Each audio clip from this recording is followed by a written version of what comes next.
everyone, welcome back to the Cyperion and Rionara talk show. How are you all doing? Oh, and before any of you reply, which you can't, so Rionara, how are you doing? I am very well, thank you, Sai. Glad to be here for the second episode. How's everyone Yes. doing? Don't answer her. Be rude. Okay. So, it's been ages since you and I have spoken, eh?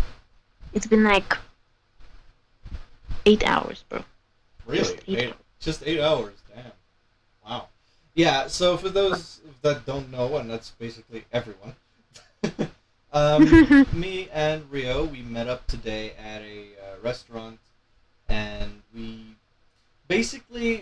just met up because we haven't seen each other in person for a long while, and luckily, one of my special Shozy store products that I purchased, which is the Dreamstar Scrapper, also came in the day before, and I thought, like, you know what, I'm not gonna be a mongrel. I wasn't gonna just keep the experience for myself. Besides, I always send pictures of the Transformer figures I have, like posing them and so on, to Rio. And I just decided, like, you know what? Why don't I give her the experience of unpackaging probably the biggest and heaviest Transformer in my collection so far? Um, and how was the experience for you? Your first, like, Transformer unboxing? Bro, I basically just took off the bubble wrap. I didn't want to wreck the box or anything else. Well, I mean, you were the first one to actually, like, fiddle with him. First thing I remember you do was, like, open his hand and close his hand the whole damn time. Oh yeah, the articulation in his fingers are great. Yeah, it just sucks that it's like his only his index finger is like a singular thing where it's like, it's like individually, but the other three fingers is like together. That kind of sucks. So it doesn't go too well in a Yeah, gripping. But yeah, Megatron is now her child. That's all I have to say. It's the Dark Master APC knockoff version of the Transformers Prime Megatron. I haven't seen you like fiddle around with a Transformer that much that I've brought with. Like the other one was Tarn, but sadly I didn't bring him with because his leg broke and I don't want to transport him anywhere anymore. Bro needs to stay in hospital. Yeah, no, yeah. Wouldn't we call it disabled if one of your limbs just no longer worked like it's supposed to? Yeah, that I think that would be a disability. Yeah. Yeah, because like his leg can't move forward or backwards. It's just his knee and his like foot tilt back and forth and left and right. That's all that still works on that one leg. You still can get him in a lot of poses, but I do not put any stress on the one leg anymore. Otherwise, it would snap off. It snapped off like 3 times after I applied glue. I did try to disassemble the whole leg with screws and everything and take out the specific part that broke apart and just glue that, but the moment everything settles and you put everything back together and you twist the leg, it just breaks off again. So I just decided to make the sacrifice and glue the whole leg onto his body and leave it as that. Yeah, bro had like 3 failed surgeries. Yeah, no, I'm a very horrible doctor. Poor Torn. Yeah, poor Tiny. And he was actually my favorite figure, to be honest. He still is. Like, I still love the shit out of this guy. Like, I love the design. He's always been my favorite character besides Soundwave. But this Scrapper here, although I have not really seen him that much in movies, especially except for the Revenge of the Fallen movie. Well, he does not look like anything I've ever seen. But I don't know. I like this Dreamstar version. It's like a IDW like version of him. Yeah, I also like the design. It's really cool and bulky. Yeah, no, definitely. It's a little bit limited on the posing when it comes to the legs, and the joints are extremely stiff. Yeah, bro, like you move it and it's just like chick chick chick chick the whole time. Chicka chicka chick. Yeah. But anyways, I must say it was a fantastic day to spend with you yet again, as always. Yeah, I would say it was a great day. The only thing is, we also went to go do our normal job at that restaurant where there's like a furniture store, and we went to go sit on all the furniture and testing the couches. I remember you sat on one of the chairs and you just like you didn't say the phrase out properly. You just said this is hell. I thought like what? when you actually Yeah, when what you I meant to say was hard as hell. yeah, and then by the other one you said this is death. Yes, if that was hell, this was this. But anyways, besides all that fun and everything, we have well since with our last episode we spoke about a Transformer horror game and what it would be like, and we came up with the idea of Shockwave being a lone survivor on Cybertron in the continuity of Transformers Prime in a time that he wasn't in the series. Up to when he did come into the series, with his experiment that had gone wrong and whatever, and psychological horror that he went through because of his Operation Umparata or whatever. To have a lot of detail into it, go check out our first podcast, and yeah, hope you enjoy that. But today, I thought, like, you know what, it's fun to create something that already exists, but to take it a bit further and put our own ideas into it. Mm-hmm. And since you and I have like a extent knowledge about Transformers, I thought let's make our next Transformer movie. So movies that we want to see on the big screen. And obviously, after we told both our movies, which we each have a certain continuity to follow, we would want all of you in the comment section to say which movie do you like better and would love to see on the big screen. So this is kind of a competition. And we're gonna. Oh my! What? I was not briefed on this. Well, this is a part of a surprise. You don't say anything. Anyway. Obviously, you're gonna one up me. Unlike you, I don't have that extent knowledge. Okay, well, let me give you the upside on this. I didn't do that much prep. You did. Really? Yeah. I don't know. I mean, maybe. I don't know. But anyway, so with that, at the end of hearing one of our stories or our movies, we are going to give a title. The opposite person is going to give a title for that movie. Yes. So, just to go off, Rio is going to start, and yeah, why not? I started last time in the last episode. Okay. Okay, so Rio is going to do a continuity of Transformers Prime, a Transformers Prime movie. And I'm going to do a movie of, like, a sequel to Rise of the Beasts in that reboot, you know? So, yeah. Rio, what do you have for us? Okay. Wait, let me just get my notes out. Okay. Alright, so. I just start? Yes, just go ahead. Okay, so this movie takes place post-war back on Cybertron. Okay. And so the movie opens up with the beautiful scenery of Cybertron, like mostly Iacon, and like it's all rebuilt. The buildings are fancy. Everyone's like in harmony. Autobots and Decepticons alike. Oh, so it's basically the golden age of Cybertron. Okay, so that was pre-war? Yeah, that was pre-war. If I'm correct, that is pre-war. The Dark Ages is when the war, I think, started. I think. Okay, so yeah. Golden Age Part 2 then? Okay. Yeah, so the couple scenes with, like, showing the daily lives and Autobots and Decepticons getting along. And just like in that other movie we watched, it wasn't a movie, but it kind of felt like a movie, the one with Harn and... the Cyberverse. Yes, that one.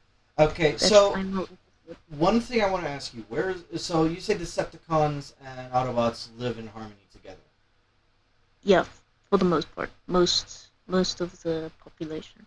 Okay, but now here's the plot holes. Where is Starscream and where's Megatron? Because we know Knockout became an Autobot, and we don't know if any other... I'm getting there, bro. Okay. Not plot hole, how dare you? Don't shoot the director. Bruh. Okay, go on. Okay, if you must know, Megatron is still in his self-isolation, okay? And Starscream, he's, he wanted to be Lord Starscream for a while, so he has his own gang somewhere in the ruins of Cybertron that's not, like, totally rebuilt yet. Mm. And, yeah, so that's where those two are. Okay. Plot holes, imagine. This dude! How dare you! I don't even listen to the prologue of the movie, and then I already asked where the plot holes fit in. Exactly! I'm a horrible movie guy. Oh, Alright, but carry on with your story. Yeah. So everyone is in peace and everything, and it's all peaceful until this Decepticon dude. I only learned of him like recently. His name is Steeljaw. Ah, So okay, yeah, yeah. He Steeljaw is a can I just charismatic. Yeah. can I just put something in there for you? Steeljaw was actually the main villain of the sequel series to Transformers Prime. Like he was one of the escaped Decepticons on Earth that Bumblebee and his team had to go capture. He was like one of the main villains. Oh, I remember. Okay. Yeah.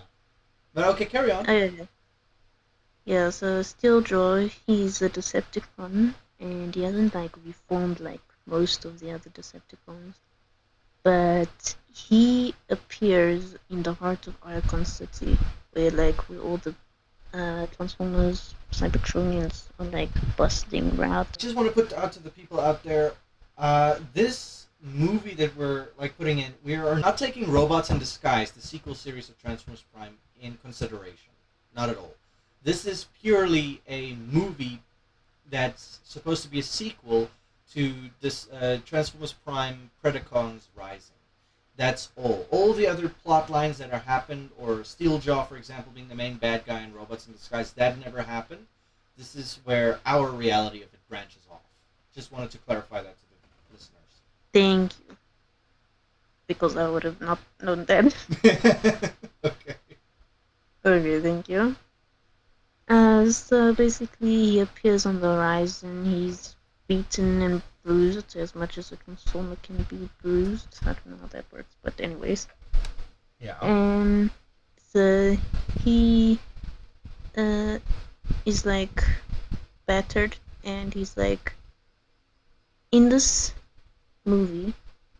What I've like asked ChatGPT for a bunch of famous siblings in Transformers. So Yeah. it's Steeljaw and Sharpclaw. They are brother and sister. So Okay. Steeljaw is a Decepticon that is mainly on his own, follows his own rules. And Steeljaw is Sharpclaw is reformed, and she's living happily among other Cybertronians. All right. Yeah. So yeah, Steeljaw appears, and just as he's like yelling for his sister, and he like warns everyone about the DJD. Yeah. So Tarn, the and Justice Division is basically all he manages to get out before he is incinerated by Helix, known for his, I don't know if you say it like Helix. Helix shows up behind Steeljaw and incinerates him swiftly and efficiently before the eyes of many witnesses in the heart of Archon. Helix is a member of the DJD. Okay. It's spelled Helex. Alright. So Steeljaw dies like before his sister, and the intimidating shadows of the DJD pop up behind him. So yeah, so and what is the DJD exactly? For those that don't Decepticon Justice Division.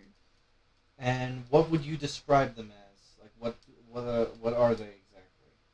They like very sinister and sadistic, and enjoy in like arousing fear in other Decepticons that go against what their rules and such. the Decepticon belief or ideology. Yes. Okay. All right, carry on. The Decepticon Justice Division is there. They show up behind um Steel Jaw's now corpse, and because they're sinister and sadistic and they like to instill fear, they don't end up doing anything to anyone, but instead Tarn, who's like a step behind, and obviously the leader of the group, his face is broadcasted like all over the city, and he's just like kind of enjoying making people feel scared, not people, Cyberconians. Well, yeah. Um, and so they basically like watch your tailpipes and sleep with your optics open, bro. Um, Totally. yeah. So they don't know when the DJD will attack. So in other words, this is like a message that they brought. Basically, would be like, okay, we're not like Megatron. He was once our leader, kind of vibes, but after basically step down from his evilness, it's time for us to rise up, kind of thing. And yeah. yes, they make that statement, say they will come after all that stand in their way, basically, and all that go against their beliefs. Mm. Since it's broadcasted the main crew from the OG Prime series, so I'm talking Bulkhead, Ratchet, obviously Optimus Prime, RC. Optimus Prime can't be there because if you remember in the end of the Transformers Prime like short movie, Optimus Prime died. About that part. But okay, everyone, you heard it. Optimus Prime is back like a normal dude. Like every second movie, he comes back. So, whoopee. Exactly. And like everyone knows, Optimus always comes back. He's always back, yo. Yeah, like Primus just shot him back out. It's like I don't want your Spock in my Spock. This is like you just want people to come back. It's fine. I'll birth new people. I don't need you to do that. Okay, I'm a god. You're just a Prime. Go. Oh I don't know. Who would be the successor though? I can't remember how the movie ended. Okay, so Optimus Prime had to because remember he had the Allspark inside of him, and he had to put the Allspark inside of him because they had to use the container the Allspark was in to trap Unicron's spark, and then obviously it was inside Optimus, and the only way to bring life back to Cybertron was Optimus to unite his spark with Primus's spark. Mm-hmm. So then that gave birth to life again on Cybertron. Yes. So he dead. Damn. Okay, whatever. Who needs Prime, right? Says nobody ever. Okay, but who would be a successor then? Like, who's the next Prime? Doesn't exist anymore? Primes? Well, you couldn't make up something and say Ultra Magnus becomes the next Prime, even though you and I both don't like him at all. Maybe Wheeljack. Wait, I do like Ultra Magnus. He was better in the end. Oh yeah, no, okay, he was definitely better at the end. But I mean, he could be a successor, or Bumblebee, or even what about Smokescreen? He almost got the Matrix of Leadership in season 2, or was it season 3? Or oh damn it, it's tough. It's okay. Mistakes are made. That's okay. I can't believe I forgot about that. Okay. I like Smokescreen, but he feels a bit young, so maybe he can be like a special advisor to Ultra Magnus. Okay. So Ultra Magnus is the leader of the crew and Optimus' successor. Since Cybertron is in bloom again, it's because of Optimus for his sacrifice. So, to carry on with my thing without this plot hole, that was an actual plot hole. Okay. We can cut scene to Ultra Magnus seeking out Megatron. So, Megatron is in isolation, as we his own will, and he's like some brooding grandpa now, and he like Brooding kind grandpa. of yeah, he kind of like low key reformed, like maybe I was kind of an idiot kind of vibes, and but he still has like his stubborn ways and everything. So he's kind of an anti-hero in this movie. Ah, okay. Oh yeah. Ultra Magnus seeks Megatron out because Megatron, the DJD, all were like his personal assassins. So he Yeah. therefore has to get information on them. Okay. Still, they need Megatron's help to find the weaknesses of the DJD and so on, so that they can be defeated once and for all kind of vibes. Mm. So, um, Ultra Magnus needs to convince Megatron that they need him and why he should help them. And he probably ends up only helping them because his motive would be because Karn was like, we're not like Megatron. So he was like insulted. Oh my And gosh. yeah, so he's like, okay, fine. I'll show you who's not like Megatron. You know, Tarn gives me this like I don't know if you remember from Incredibles, the dude that hated superheroes. Like he was a big fan of Mr. Incredible, and then Yeah. when it's just like, oh, now you disappoint me. Now I'm going to be the villain and show you that we don't need you, and like he's just being a little Yeah. bitch. Okay. So basically, that is most of the movie. Mm. After a bunch of research and inside information from Megatron, they engage DJD, the Decepticon Justice Division, in an epic battle at Dark Mount. Now, this I heard is a very haunting and atmospheric place. Oh yes, That Megatron's was, capital. yes, Yeah. which was probably suggested by Todd for some. Since it's the kind of backhanded joke It would be to very Megatron. ironic, though, if they chose to do the battle in the city of Tarn. Because Oh, Tarn, yeah. yeah, Tarn was named after a city called Tarn.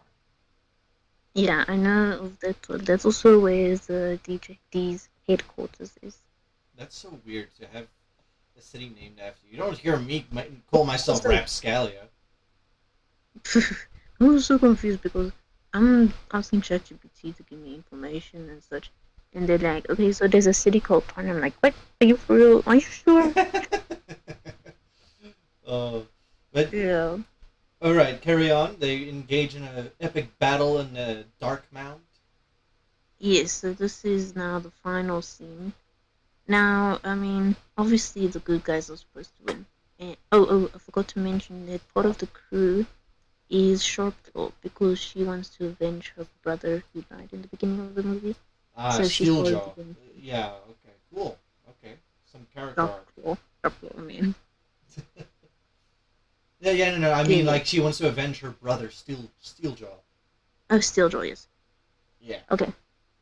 So I don't have details on the epic battle, but I mean, obviously they are supposed to win.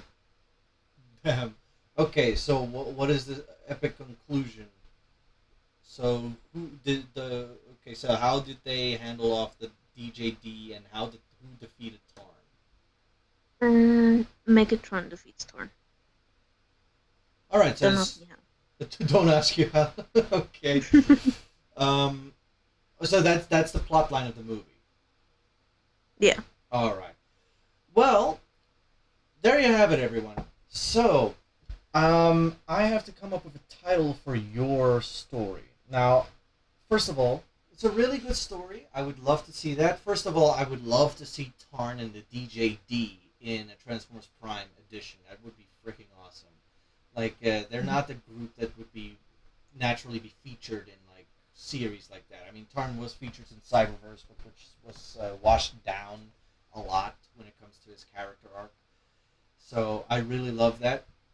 The only thing that I think your story needed was like maybe a bit of character development. Like the one point where I can see character development is, for instance, obviously Megatron, Tarn Mm-hmm. with his sassy little ass over here, trying to one up Megatron, and then obviously Dark Claw or Sharp Claw. What was her name? Sharp Claw, yes. Sharp Claw. Yeah.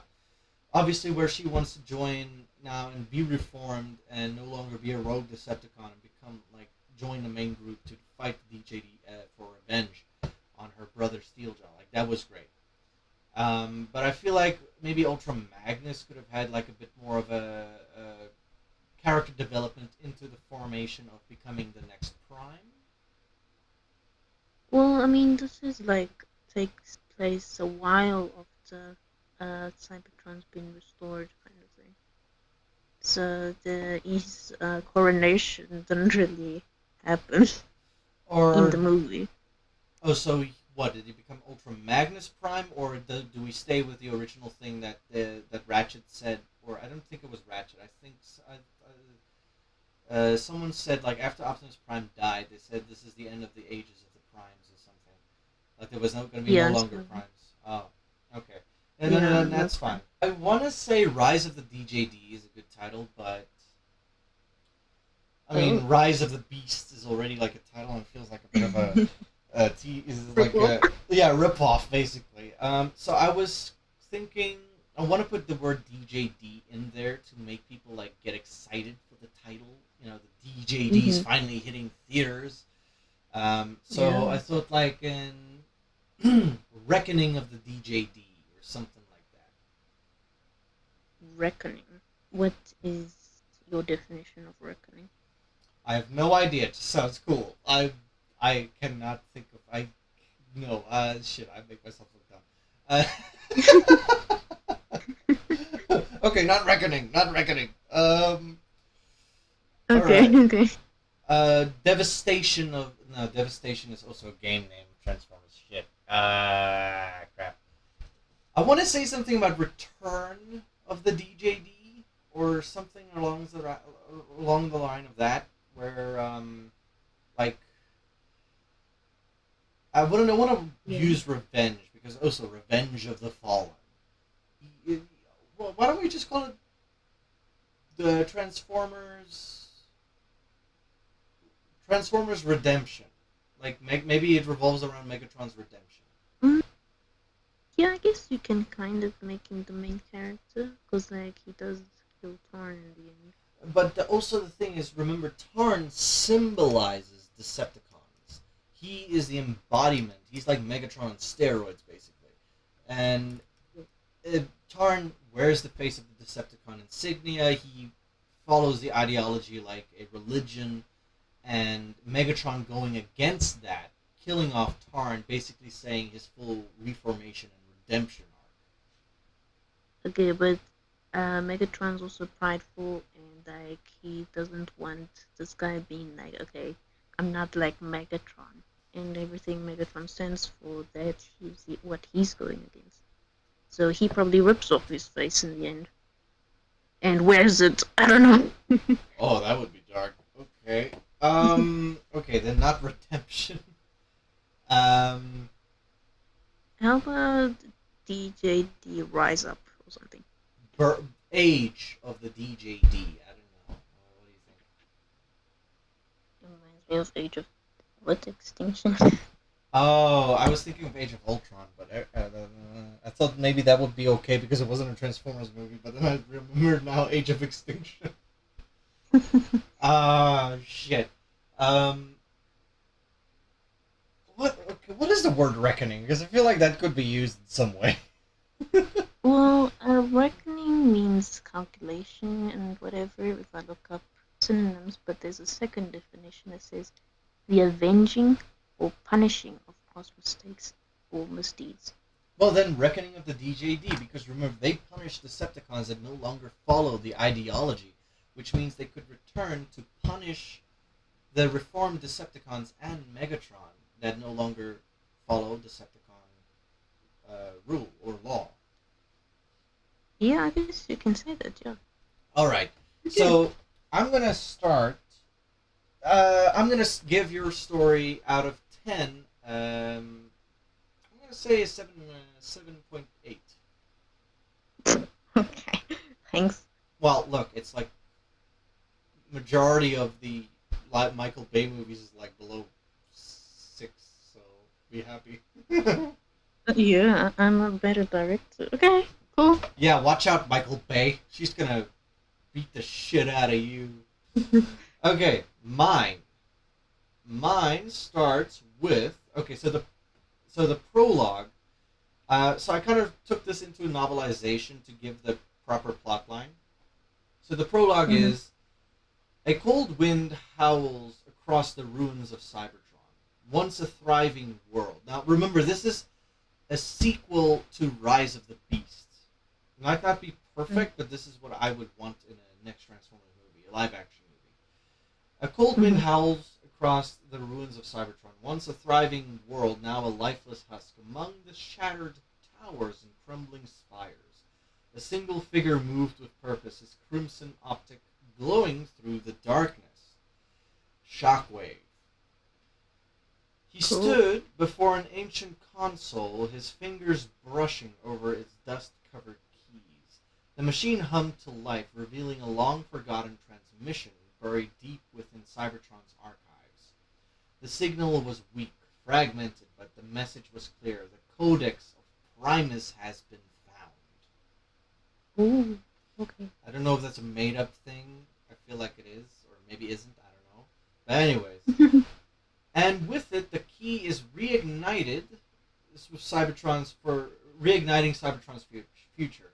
Shockwave's voice was cold, devoid of emotion, and he said, "Bludgeon, it is time." So, this is basically where Bludgeon is the main villain. He's working for Shockwave. Like we all know, Bludgeon is like he's a lower class Decepticon. He's like that. He's not like Megatron or Shockwave, for example. But he's like one of the main villains now. Like Lockdown wasn't like Megatron or whatever, but he's like a villain. So Uh-huh. the first part would be the Autobots had finally found some semblance of peace on Earth. The war with the Terracons has ended after Optimus Prime has killed Scourge and banished Unicron back in that the dimension or something. Um, and Optimus Prime was beginning to believe that perhaps their exile wasn't a curse but a second chance. So Mirage and Noah were adjusting to the life with GI Joe's ranks as they were training with them and getting to know. And I'm not getting into the war of like Commander Cobra and the Cobra Society or whatever that thing was called. I'm not too caught up with GI Joe. But anyways, Bumblebee Mhm. patrolled the streets, and RC had taken to human culture with curiosity. Hopefully, it's not in that culture how Jack and RC and Transformers Prime were. Like, I've seen some fan fiction. I hope it's not that curiosity of culture. Fan fiction. Oh my gosh. Yeah, remember that picture I sent you, where it's like Jack and RC are like cuddle up next to each other, and there's like two little Autobots, like they're grayish, but it's like their children that they had together. And then the second part of the picture was like Optimus Prime's like an "I'll kill you all." It's like, and it's just like, oh wow, like Optimus lost faith in humanity like the moment that happened. Faith in humanity, faith in Cybertronians. Yeah, no, bro. Anyways, but beneath the surface, Optimus remained restless. He missed Cybertron. He missed his people, and most of all, he missed her, Lita One, the one he Ooh. had once fought beside, the one who had stood by him since before the war. Their bond was unspoken yet undeniable. In the quiet moments, they shared a connection deeper than battle and duty. So I wanted to focus on something that none of the other movies really focused on, except for the G1 series that's what I know of personally. Where oh wait, not the G1 series only, but also in the Siege, Transformers War for Cybertron Siege, the Netflix series, that whole trilogy where Optimus and Alita actually had like a relationship. Yes. So I wanted to focus on that because I felt like I wanted to see that in the Transformers One movie with Alita and Optimus or Orion, for example. Like, that would have been sweet. I would love that. But anyways, but their peace was short-lived. A distress signal echoed through the Autobot network, one from deep space. A Cybertronian ship was entering Earth's orbit. And it was not alone. Optimus Prime stood at the edge of a military outpost, optics narrowing at the sky. He could feel it. Something was coming. A ship tore through the atmosphere. A jagged, rusted behemoth, its hull battered from centuries of battle. The Phantom Fang. That's the ship's name. And aboard it stood Bludgeon, a Decepticon unlike any other. He was no mere warlord. He was a conqueror, a warrior who believed in the code of the blade. A former student of the Decepticon warlord, Bonsai-tron. I don't know if that's real, bro. Bonsai-tron? I've never heard of that guy. But bonsai. yeah, I don't know. Like when I wanted to like structure the whole plot of my thing, like I had like 4 paragraphs of whatever I wanted like the story to be, and I put in ChatGPT to refine the thing quickly because I was like very very busy with other stuff as well, and it just added this Banzai-tron.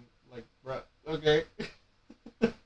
So I also want to say to people out there, we both use ChatGPT, that is true, but most of the plot lines and the story construction and everything and the ideas we wanted to be in there is by us. I basically told my whole story I wanted to be. I just asked ChatGPT to expand it, like to make it cohesive.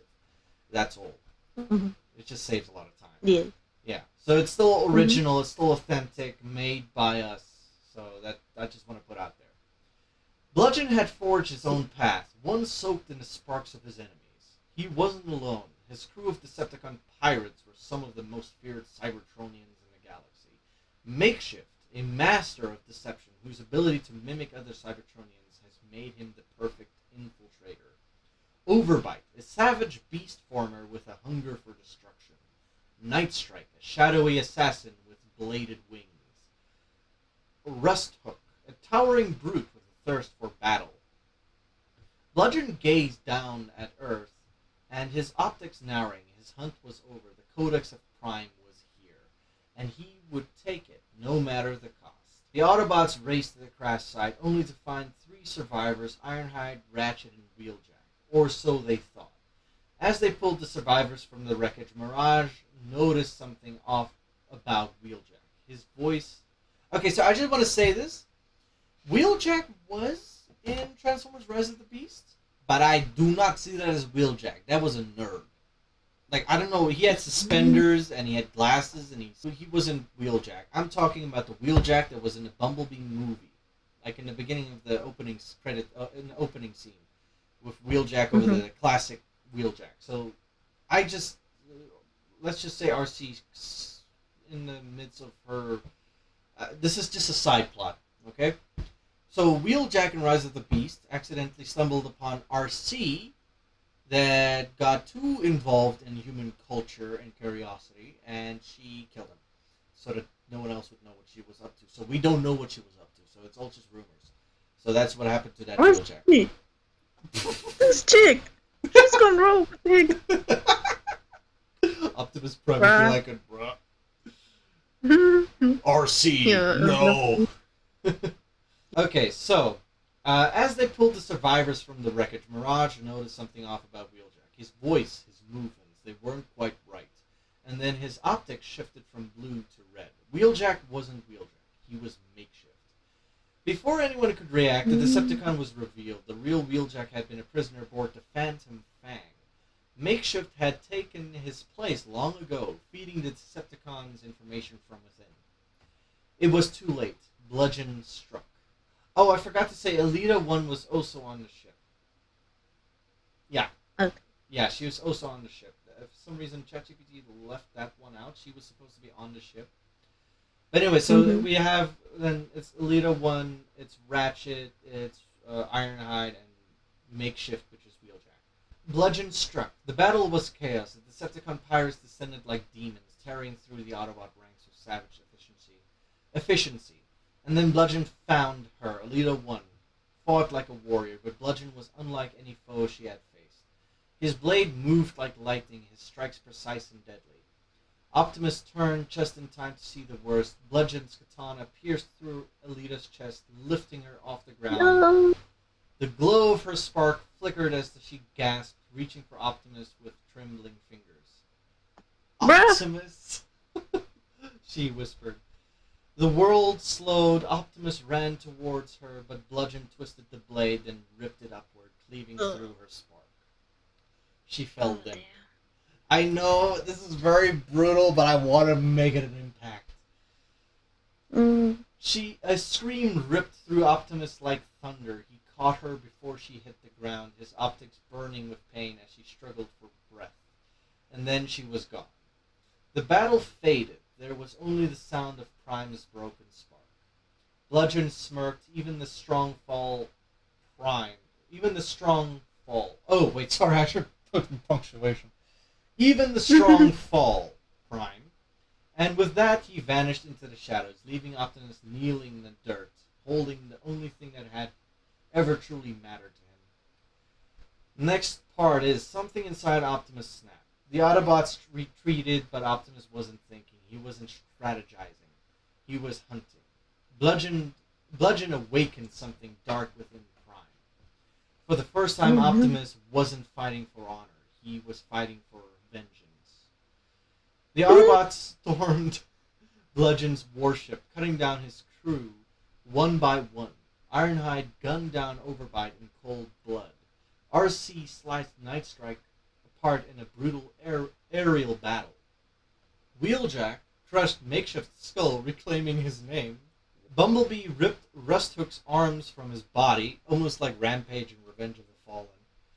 And then Optimus reached Bludgeon. Bludgeon welcomed the fight, but he had never faced an Optimus Prime like this. Optimus was relentless. Every strike was savage. Every blow meant to destroy. Bludgeon faltered. For the first time, he felt fear. Optimus grabbed Bludgeon by the throat and slammed him against the hull of the ship. His fist crashed into the Decepticon's face again and again, crushing metal and circuitry. Bludgeon tried to speak, but Optimus grabbed his own sword, Bludgeon's own weapon, and drove it straight through his skull. Bludgeon died choking on his own blade, and Optimus did not regret it. And then the epilogue is, the battle was won, but the war had changed. Optimus stood alone, looking at Elita One's final resting place. And then across the galaxy, Shockwave activated the Codex's transmission from the ruins of Cybertron. An army of Decepticons stirred, and Earth's war was far from over. Shockwave stared at... So the final words, and like basically an end credit scene, is Shockwave coming like all ominously into scenery, and Shockwave stared at the transmission, his optic gleaming. Cybertron will rise again. And then he activates the space bridge to Earth, with the Decepticon army standing there behind him. The battle was won, like they killed Bludgeon, Optimus got his vengeance, but Shockwave still got the transmission, so he's still gonna invade, which sets up the next chapter of like the third movie, you know? So, Nice.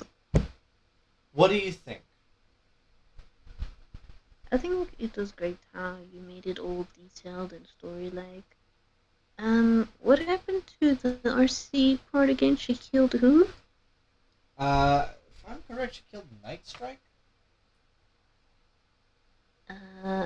Okay, but the one who witnessed her adaptation to humanity things. Oh, she just killed off Wheeljack from the Rise of the Beast movie because no one liked his design. So I brought back the original Wheeljack.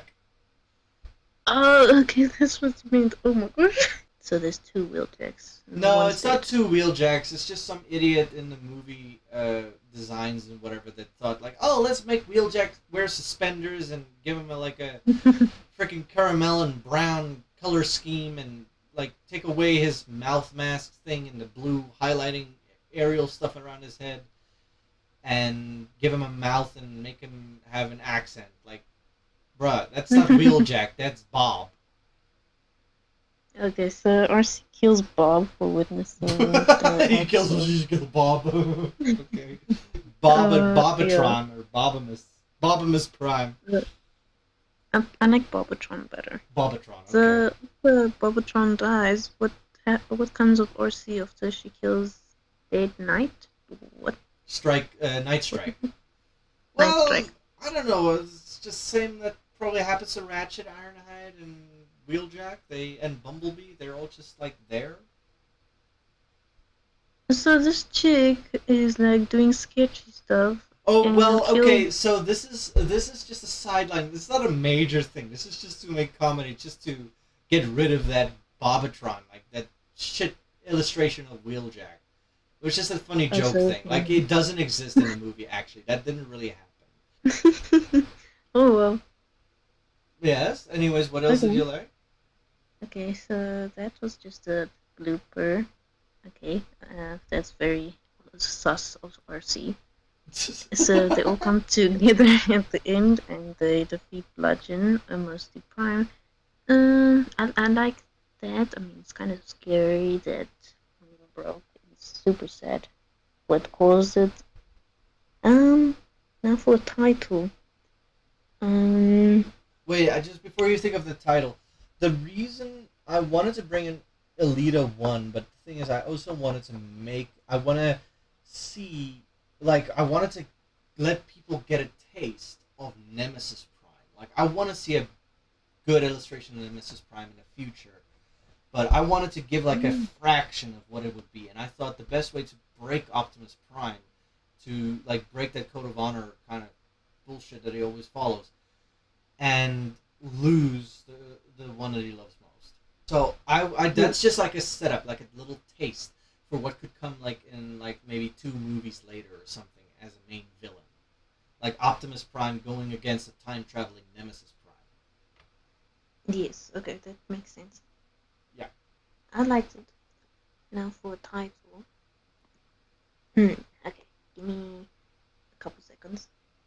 Okay, Transformers Awakening.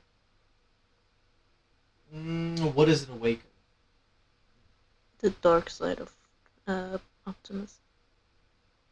I mm, any others that you have in mind? I want to also add something like I would say, for example, the fall of Prime. Mm-hmm. I don't know. What do you think about something along the lines of that? Okay.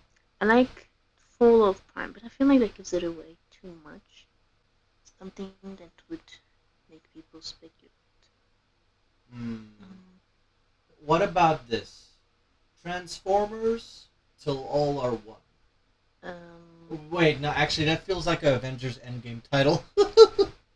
yeah, it sounds like a paradox, Yeah, yeah. Okay, that's not. That but would I be a like good. it. It's a good title for like when Megatron in a final war, and when the war is like the Avengers Endgame of Transformers, basically. Then till all are one would be a good phrase to Yeah. use as yeah. So I think we saved that one. I want to use the word spark maybe like like um uh wait, what about extinguished sparks like the I was gonna title? say Dead Spark. What? Dead Spark. Dead spark. Um, Transformers Dead Spark. Yeah. what about Transformers Sparkless? I don't know, it sounds too glittery, bro. Glittery Sparkless. Little Optimus Prime going with My Little Pony again. Yeah. Spark broken, like heartbroken. Spark broken. Bro, these all sound like fan fiction titles. Yeah, kind of. We're getting into RC's culture now. Um. Okay. Okay. um, Spark Reaper. What about that? what the No. What I mean by okay. What about this? So Spark Reaper. No. heck? Spark. No. Wait. I Wait. don't What know. about Phantom Spark? Okay. Because But yeah. Optimus Prime sparks fade because because he lost his loved one, or Arlita's spark extinguishes. But the Phantom word comes in where Bludgeon's ship is called Phantom Fang. Yes, I like it. Phantom Spark. I don't know. It doesn't sit so well. Ah, I agree with it though. Okay. One last try. What did you wait. say? Okay. Oh, wait. I'm sure we can rip off one word from a title of one of the Transformer movies. We can maybe say Fallen Spark, because Optimus is starting to lose his honor. But we don't know who. They don't reference anything about Fall of Prime or Nemesis or anything. It's just Fallen Spark. Okay. What do you think?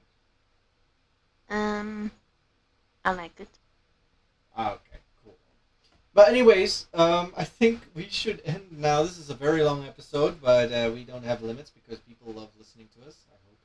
I hope. But thank you all for watching or listening. Sorry for all those viewers out there that expect us to put on pictures. We're not that good at editing or to have time for that yet. But thank you all for watching. I hope you all enjoyed it. Please let us know in the comment section below which movie you would rather prefer to see and which of us have won the competition. By the way, what would you rate my movie out of a scale of 10? For the emotional part of it, I think I'm gonna give it 8.5. Nice. Okay, thank you. Well, anyways, let us all know if you all agree to those ratings, and we will then see you all in the next episode. Don't forget to like and subscribe, and press that notification bell to see when the next video will be released. Please tell us which movie, Transformers Fallen Spark or Reckoning of the DJD. Don't be so hard on me, please. I am not a fanatic. Yeah, she's still new to this. I've been a fan of Transformers since I was like All my life. yeah, since I was like maybe 7 years old. She became a Transformers fan. What's it like? Maybe 2 years now. Yeah, 2 years of like not in depth anything, so it's not like I know much.